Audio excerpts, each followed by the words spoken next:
Hello, everyone, and welcome back to another episode of the Coaching Uncovered podcast. My name is Chris Berry, and I'm going to be your host for today. Joining us, we have Ed Rankin. Ed, how are you doing today? I'm doing great, Chris. How are you doing?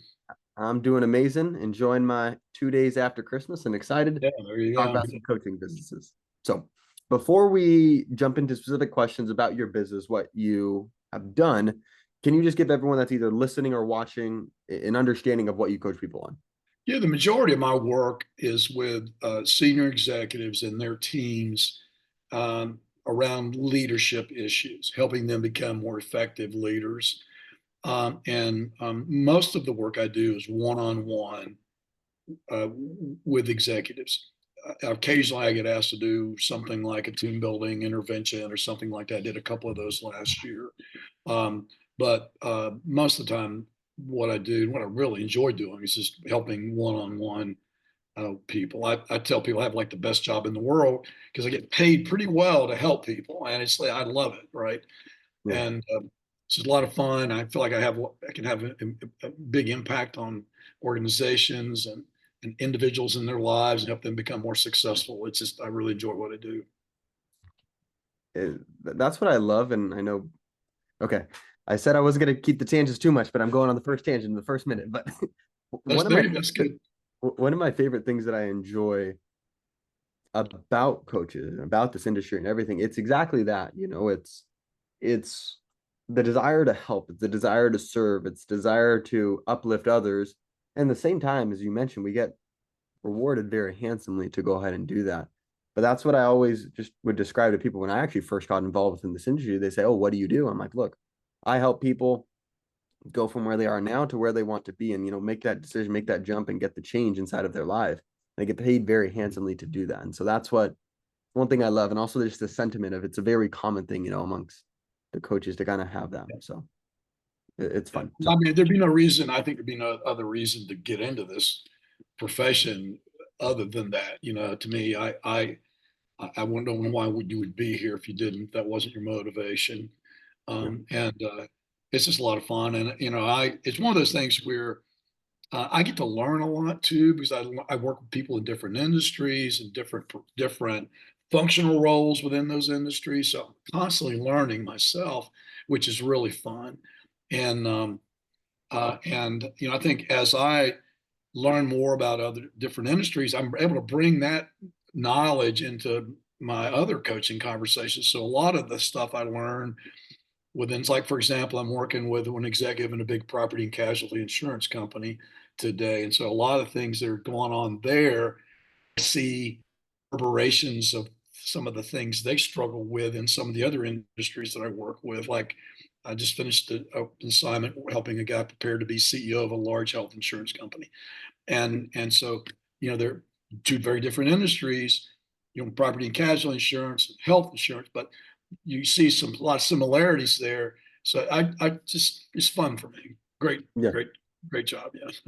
It is the way I like to see it too, because even for myself, obviously, I help coaches grow their business, and I found it's like anything. You do more of it, you get more reps. It's like you become better at it, and That's so exactly. ultimately, I'm not only able just to see my own business, I'm able to see all these other coaching businesses. So like the more that we go ahead and we help coaches, like, oh wait, this worked really well with this, or hey, this didn't really perform as well as we would have liked to, and then now you're just improving and getting better, and it's like you're the I don't know, source or like you're able to improve your skills exponentially in comparison if it's only you, we'll say. Exactly.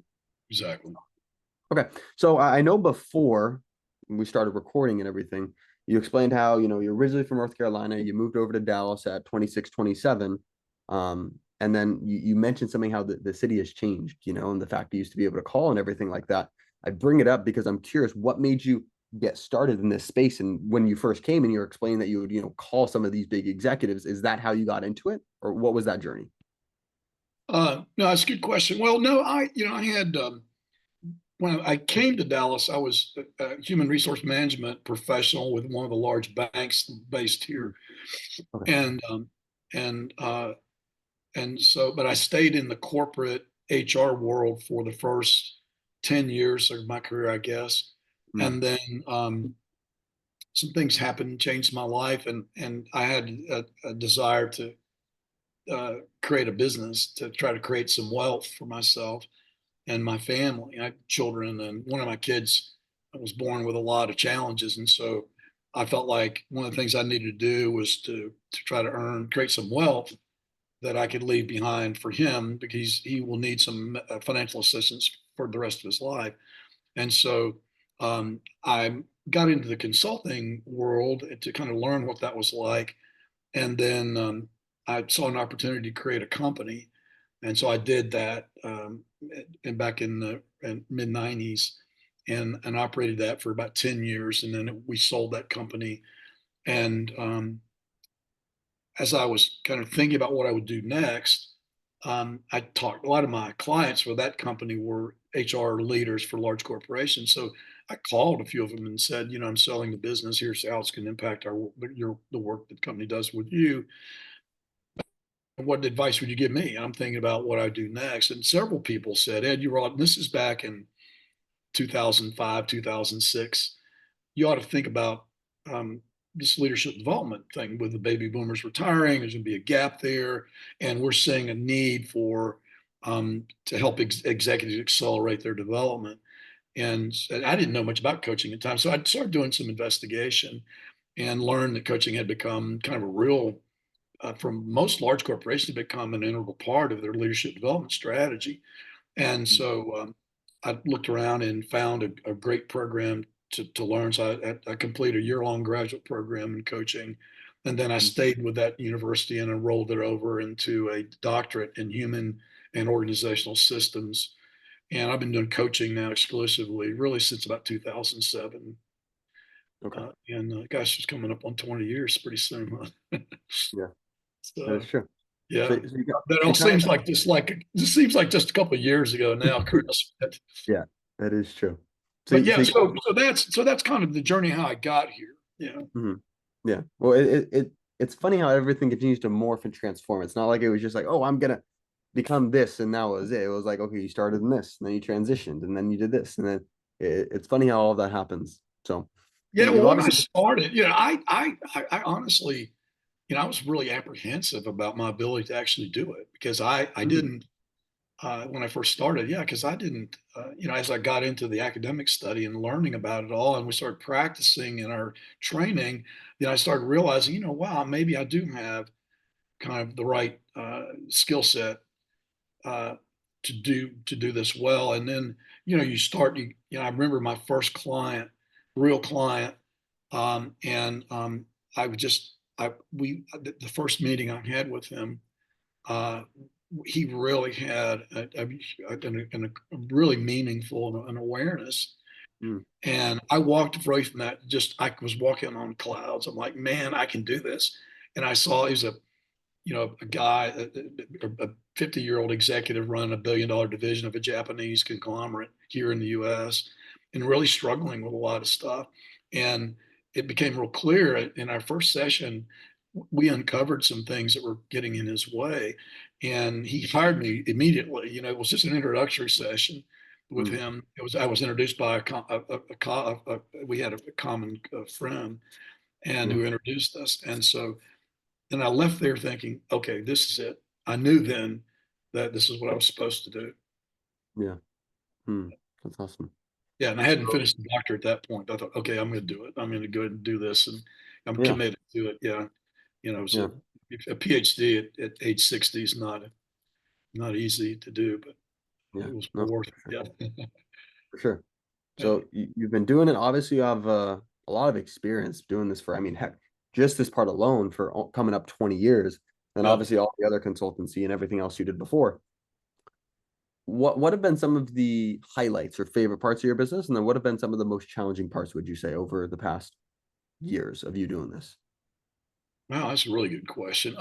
Well, I think uh, the most rewarding things have been more having more clients have the experience of like the fellow I just described.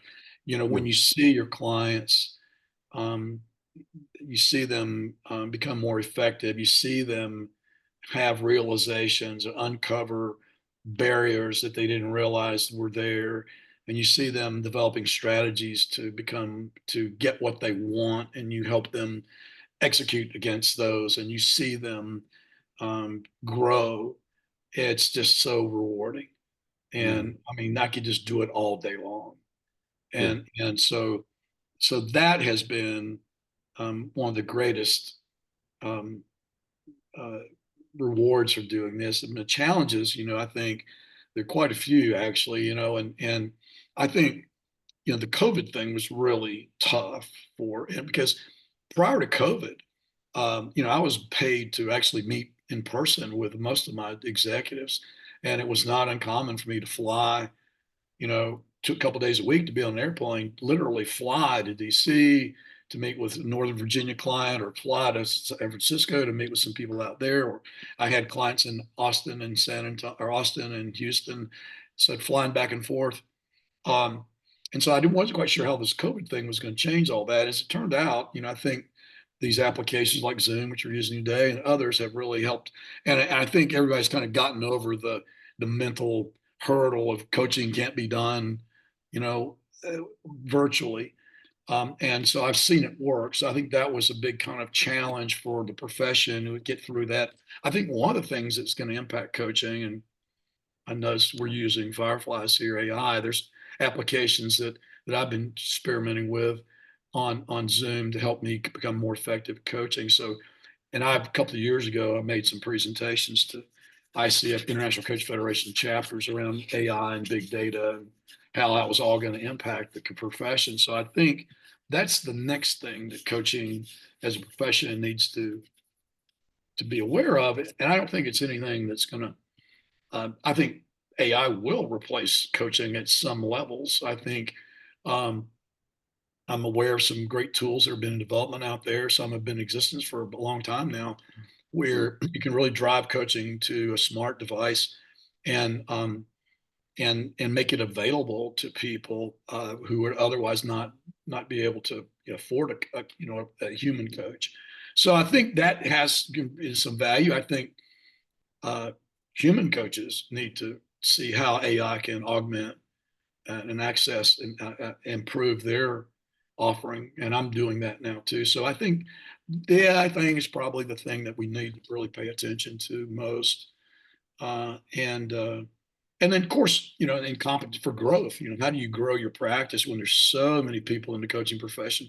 And, as you and I both know, I mean, there's a lot of qualitative differences among coaching, but there's still, for the general public, I think there's not a very good awareness of what they should expect out of coaching. So, anybody can be a coach, right? And there are a lot of people who are holding themselves out as coaches who probably should not be. Um, and so I think that kind of can be detrimental to the profession. no, Um, but I think, through things like your podcast and others, it's kind of educational, and people can learn what coaching is, what it's supposed to be, what to expect from it, and maybe that'll help kind of level set things. I think corporations have gotten a lot more savvy about coach selection and who they will allow to be on their bench for coaches, and so they're looking more at experience and credentials and yeah, certifications and things like that, I think, than they did a decade ago. yeah.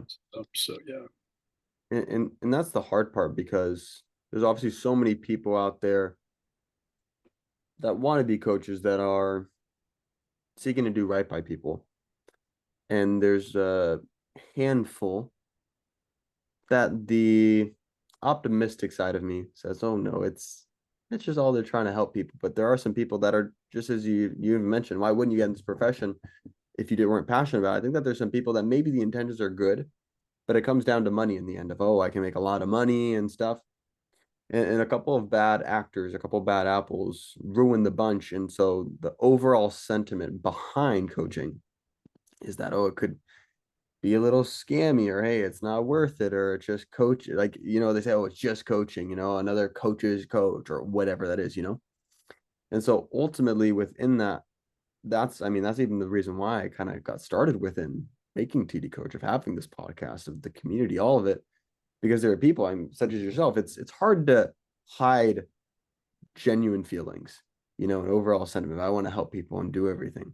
And so ultimately, as you just mentioned, as people get to know more about coaching, they get to understand what it truly is rather than just the couple of people that are online showing their Lamborghini saying, hey, I'll show you how to make a ton of money.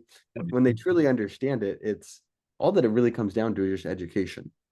The way I like to explain is I'm all for, because sometimes I'll trash traditional education because I think for the ordinary person, the value proposition is there as much. The average college tuition is $100,000. Only 27% of people actually use their degree, let alone just even talking about the fact that you have. I remember is actually a teacher of mine in high school. She was mid 40s, and I would talk to her, and she was explaining how she's still paying off her college debts. Yeah. And to me, that's Yeah. crazy. I think. Yeah. And so it's not that I'm against education, it's just there has to be a better way. And the better way I see that education is through coaching, through Yeah. people like yourself that have decades worth of experience and understanding of this field. And rather than trying to go to a university, they can come to you, you get paid handsomely. They're going to go ahead and learn this skill that then they can then leverage and utilize to make multiples of the money. And I mean, don't get me wrong, obviously, we're talking about business applications of it, which is much easier to quantify from a monetary perspective. But then even other aspects too, like how can you quantify or how valuable is you getting your health back? You getting a couple extra years because you're taking care of your body that you can spend time with your family. You know, we were talking about family before. Your Right. grandkids, you walk your granddaughter down the aisle, like all these little things. Then you go to relationships. There's so many different applications of it. And it ultimately comes to understanding what is the best way that we can get educated because, and you got me all going on tangents today, don't you, Ed? But but but even coming back to it, like if you were to strip everything away for whether you love him or hate him, let's say Elon Musk as an example. If you take everything away from him, he'd still be able to go make a multi-million dollar company in the next 90 days. Even if you Yeah. took his brand away, just because he has the knowledge, he has the understanding of what it is. Right. So it really comes down to what we have inside of here. And that's why I'm so passionate about coaching, as you can probably tell as I got into my explanation. So Yeah. Yeah. Yeah. Well, it's a lot of fun, and I think more and more, I think it's also almost necessary now for most senior level execs. Um, I think a lot of the people that I've worked with in the last 3 or 4 years, their experience with me is the first time they've ever had a coach, mm, and I think um, it's as they kind of figure out what they experience it. I've seen a lot of people really kind of become strong advocates of coaching. You know, mhm. just because of having the experience and kind of know and feeling what it's really like, and having the experience of kind of understanding what benefits they can get from it. Yeah, because they actually understand it rather than sometimes the messaging behind coaching. Like, oh no, Right, I don't. exactly. Well, So like the portrayal of life coaches on sitcoms, right? I can't remember. There's one. I yeah, can't remember that. Yeah, she was portrayed as a life coach, and so they're not. They're usually, typically, the media is not very accurate in how they prescribe, how they describe things. it's true. It's true. So you got started in the business, been doing it obviously for a while. We just talked about, some of the favorite parts, some of the most challenging parts, and a couple tangents led by me. One thing that a lot of coaches are curious just to know more about, because oftentimes it's one of the most difficult parts of running the coaching business. They love teaching people, but they can't stand the fact of finding the people, whether that be Yeah, marketing, sales, and all of that. So how are you currently generating leads for your business? it's a great question. Just prior to this conversation with you, I spoke with uh, a, an entrepreneur who's got some new angles on using AI for content creation and webcasting and things, so podcasting. I had started my own podcast with a former client, and so just recently, just within the last couple of months, and so that's one thing I'm trying to do. When I was had a fairly successful run as an entrepreneur, and but that was back before that was I was one of the first in '94. Believe it or not, I was one of the first organizations I knew of that had a website Mm, in '94. That's when I started that business. And so back then, print media and radio and TV were still very much very influential. And I was fortunate to have found and engaged a really, really great media relations guy who constantly kept me in the news. here locally, particularly, and even some national publication. They occasionally get quoted in the Wall Street Journal and things like that. And so that kind of added almost instant credibility to me, you Mhm. know. And so, and we had, but it was a different business because we were doing human resource management outsourcing for large corporations with the business there. So it wasn't coaching, but we created it. I was kind of the, somebody referred to me back then as the ubiquitous HR guy because I Mhm. was always in, I was in local news a lot. I was on the radio a lot. Quoted in local publications. Mhm. Even I did some a lot of guest editorial writing back then for the Dallas Business Journal. When American City Business Journals opened several years ago, they opened in Dallas, and the staff here was pretty lean. They didn't have a large staff, and so they were using a lot of guest editorial writers for stuff. And I've got to talk to my media relations guy. I think is going to help set this up, Mhm. but he helped create a relationship with the editor of the Dallas Business Journal, which actually evolved into a friendship later. But Mhm. he would call me, you know, on Wednesday and say, Ed, is there any way you can get me a 500 word piece on executive compensation tomorrow by close of business? And so I would stay up all night and write that, you know. And so, but that gave me that visibility in this. But it's a totally different world now. You know, how do you get that visibility now? The competition, the social media is so intense. I don't know about you, but you know, I bet I get 15 inquiries every day on my messages on LinkedIn. Somebody trying to sell me LinkedIn lead generation or some kind of lead generation services. And so it's just eyeballs to get eyeballs. I think these days is really, really hard and challenging. But so I think, you know, it's a little bit of branding and marketing, right? So, and I think kind of, so I don't know if we're going to do anything uh, with with marketing stuff with another provider, but I'm just something I've been thinking about. Mhm. So, Yeah, but I think, yeah, I mean, you know, they're like guys like you who do things, you know, who can help. I think, you know, create, generate eyeballs on LinkedIn pages or eyeballs on websites. I think that helps for sure. yeah. So it sounds like primarily, obviously, you have the podcast that you over the past couple months started, but a lot of the business that you're getting today, obviously, you've talked about, okay, maybe in the future, I want to add more eyeballs or do some of these different things that you said you've been looking into. But it sounds like the main things is leveraging all this credibility that you've had by being in business for decades, right? You obviously have the previous PR stuff that just has you kind of everywhere, especially in, the DFW area where you are now. And then I'm assuming just by being in this industry for so long and getting results for people, that's it's a lot more of kind of almost like referral, word of mouth is primarily what it Yeah, is for you. most of my business does come from word of mouth referral, but you know, occasionally I'll help people just kind of hit me blind, Mm. you know, just cold on LinkedIn, and actually some of my more lucrative relationships have financial relationships in terms of business volume have been with. I was identified by one of my current clients was opening operations in Texas. They've hired a lot of their house out in California. They had hired some people and a woman in Colorado who was doing a lot of coaching work with the execs there in California.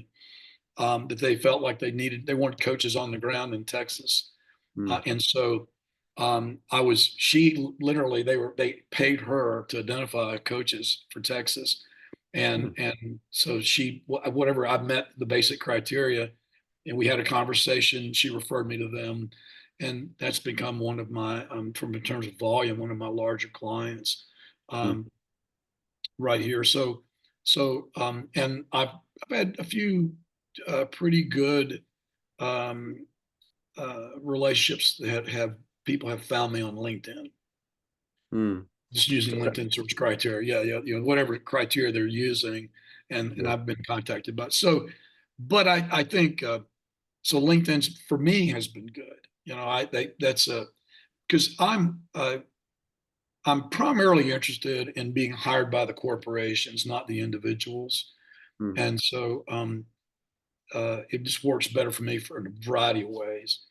And so most of the corporations, they're not hanging out on you. Most of the person who has the budget for coaching is the person in the corporation is really the person I want to contact with. Mhm. He or she usually is not hanging out on YouTube. They're not looking at YouTube or you know TikTok or any of those. They're looking on LinkedIn is where they're looking for me. Yeah. So that's been so I think I've spent some time and energy on my LinkedIn profile. And I think that's made a difference.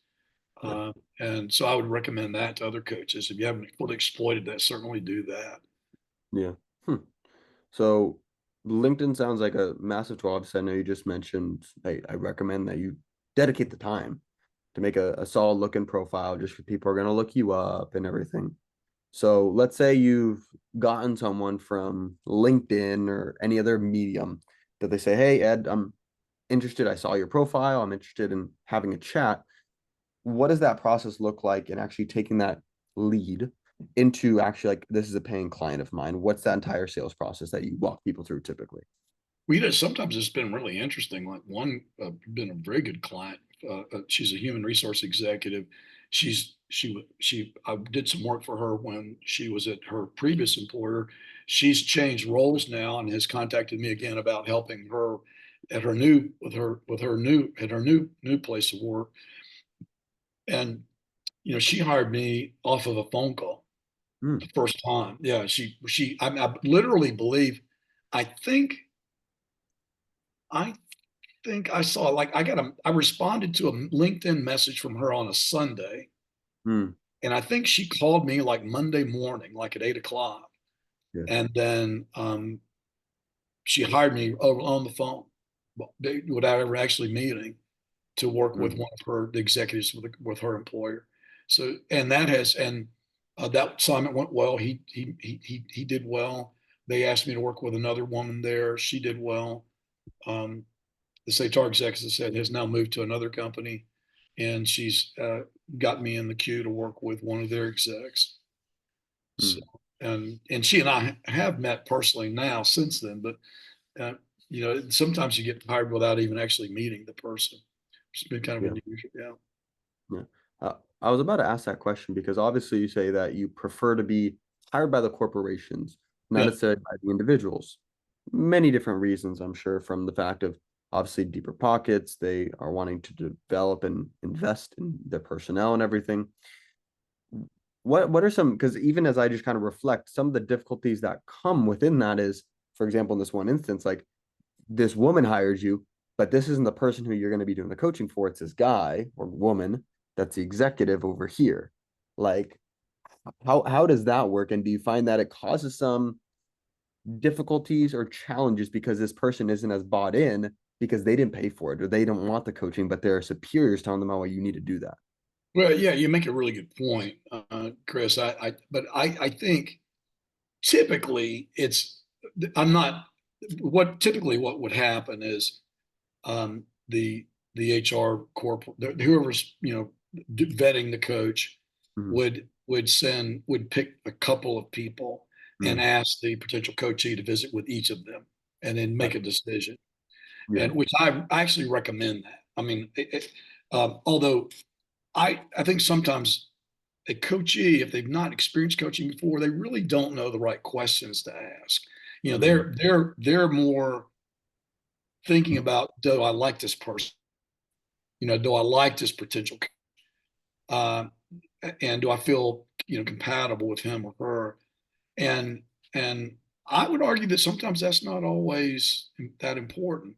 You know, I um, I don't my clients sometimes, and I'll tell them, even in those initial meetings, Hmm. don't make your decision simply on how affable you think I am or how you know how well you think we get along. Because if I'm doing my job, you may not like me sometimes.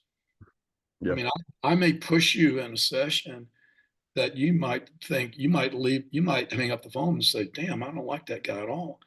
Because so coaching's not always about feeling good. Mm. It's about moving in a direction that you want to move. And sometimes if a coach is doing his or her job well, they're gonna be a little provocative and Yeah. depending on the circuit, right? and sometimes and challenge clients assumptions, challenge clients belief systems. I mean, that's what we should be doing. Yeah. But yeah, some client companies will just give me the name, or they'll introduce me to somebody and say, You're working. yeah. Or I mean, I think if the prospective coachee had a real problem with me, or if I had a problem, if I felt like I couldn't be effective, I would certainly say that, right? I would tell them, this is not the right assignment for me, because I'm interested in the long term with the, and so I'd rather walk away from one assignment that I don't think is going to fit well with me than to screw up my, yeah. And sometimes you can tell that early on, but Mhm. I price everything. I said, I asked for the first 3 months. I 6 month assignments. Asked for the first 3 months when we start the engagement. The second 3 months, 3 months into it. But if they want to cancel it, they can cancel it. So if the first 3 months At the we're end of the not, 3 months. yeah, yeah, if we're Cool. not making progress at the end of 3 months, they're not obligated to continue paying me, Mm. because I don't, if we're not making progress, I don't want them to keep paying me. That's Right. one of the things I like about this business is that it's out there, it's out in the open, it's up front, and people know whether they're improving or not, and the people around them know whether they're improving or not, and it's a I think I like a good clean transaction. I get paid well because I'm bringing good results. If I don't bring good results, then I don't deserve to get paid. You you wouldn't be in the industry for this long if you weren't bringing good results. And that's kind of one of the things that is, as we talked about bad apples before, you have a lot of people that just come in, make a bunch of money, and then they leave and they don't care about their reputation, whatever. It's just got my money, I'm out. Someone Right, like you, you've been in this for decades right, and obviously you get results and it speaks for itself. right, right, So right. cool. Well, I'm sure me and you could probably have conversations for hours and hours. I tried to not go on too many tangents. Um, Before we go ahead and wrap everything up, for anybody that has really enjoyed your message and they want to connect with you, just to ask more questions or maybe even say, hey, I know someone who, is a C-level executive that I feel would be really great to have a conversation about possibly working with you. What's the best way? I have a good idea in my head based on what you said before, but what's the best way for people to get in communication with you? Well, the quickest way would be edrankin.coach, my website, and there's a way to contact me there. Or if you forget edrankin.coach, you can find Ed Rankin on LinkedIn, and you can contact me there. And I think my email addresses and phone numbers are all on my LinkedIn profile too. So I'm happy to take phone calls from people if they want to give me a call. Awesome. I like it. Well, Yeah. Ed, I appreciate having you on. It was a great conversation, and I look Thank forward you, to a Chris. I conversation enjoyed it. I again. appreciate the opportunity. Yeah. And Of course. good, best of luck with your endeavor. Awesome. I appreciate it. Awesome. So, everyone, I hope that you were able to get as much value as I did out of this specific episode of the podcast with Ed. There are a couple of things that I went ahead and wrote down as kind of my biggest takeaways. The first one is don't make your decision based on how you feel. It was kind of towards the end, Ed was saying that because good coaches, it's not always just sunshine and rainbows trying to make you happy with what it is. It's okay, you're telling me you're here right now, you want to be here. What are the steps that we need to do there? And oftentimes it's on the other side of a couple uncomfortable conversations, facing things that are not as easy to overcome. And our job as a coach is to help them go ahead and do that. So I think that's a very important mindset to have, number one, but something to also keep at the forefront of our mind because, of course, we always want to keep our clients happy, but the biggest thing that we're obviously looking to do when we work with our clients is getting results for them. So that's something that just really stuck out from what said. And then the second thing is also LinkedIn. When you really think about it, it's almost like your online resume, especially today Yeah, with, as we've definitely. talked about, the skepticism that comes with coaching. People are going to look you up online. And so how can you go ahead and make sure that when people look you up online, whatever medium, obviously LinkedIn is a phenomenal source to do, but whatever medium, how can you make sure that you're seeming reputable? Not only in the fact of LinkedIn, Ed talked about, the PR stuff. If you look up Ed Rankin online, you're going to see a ton of different things. So if you're on the fence about it, you're going to see it and be, oh, wait, wow, Ed has this. Wait, what? What? And you're going to see this like, oh, yeah, I got to work with Ed. That's another massive part of, regardless of where you're starting, in your coaching journey, obviously make sure we're always truthful within it, but how can you make sure that you are presenting yourself online and so that people know you? Because that's one of the biggest things that most coaches I know I speak with, they struggle with. They're really great at what they do, but people have no clue who they are. They're not generating leads. How can you expect to get business if nobody knows you, right? Or you're just this random person online.